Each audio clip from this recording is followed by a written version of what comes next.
নমস্কার বন্ধুরা, এই মুহূর্তের সবথেকে বড় আপডেট কমন অ্যাডমিশন পোর্টালে West Bengal State Council for vocational training এবং West Bengal State Council of technical and vocational education and skill ডেভেলপমেন্টের আন্ডার থেকে।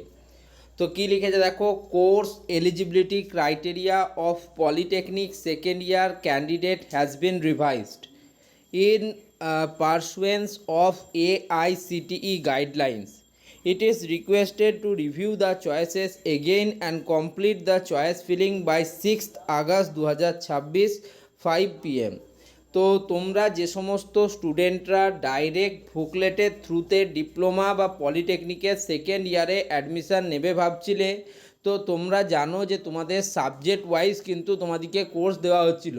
যেমন ধরো আইটিআই কোনো স্টুডেন্ট মেশিনিস্ট ট্রেড করেছে, সেক্ষেত্রে তাকে কিন্তু ডিপ্লোমা বা পলিটেকনিকের সেকেন্ড ইয়ারে মেকানিক্যাল কোর্স দেওয়া হচ্ছিল। ঠিক আছে, তো এই জিনিসটাকে কিন্তু রিভাইজড করা হয়েছে এবং এটা রিকোয়েস্ট করা হচ্ছে সমস্ত ক্যান্ডিডেটকে যে তারা যেন তাদের যে চয়েস ফিলিংগুলো করেছে সেটাকে আরেকবার রিভিউ করে এবং তাদের চয়েস ফিলিংয়ের ডেট এক্সটেন্ড করা হয়েছে 6ই আগস্ট 2026 বিকেল 5টা পর্যন্ত। তো তোমরা যারা যারা ভোকলেটের স্টুডেন্টরা আছো তারা কিন্তু অবশ্যই এই নোটিশটা গুরুত্ব দেবে এবং এই নোটিশটা অনুযায়ী নিজেদের যে চয়েস ফিলিংটা আছে চয়েস ফিলিংটা একবার চেক করে নেবে।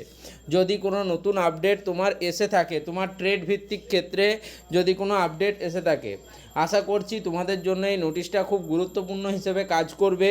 যদি ভিডিওটা ভালো লাগে ভিডিওটিকে লাইক করে বন্ধুদের মধ্যে শেয়ার করে চ্যানেলটিকে সাবস্ক্রাইব করে রেখে দিও, কারণ এই চ্যানেল থেকে এইরকমই ভবিষ্যতের বেস্ট ইনফরমেশন এবং নোটিফিকেশান পাবে। ধন্যবাদ।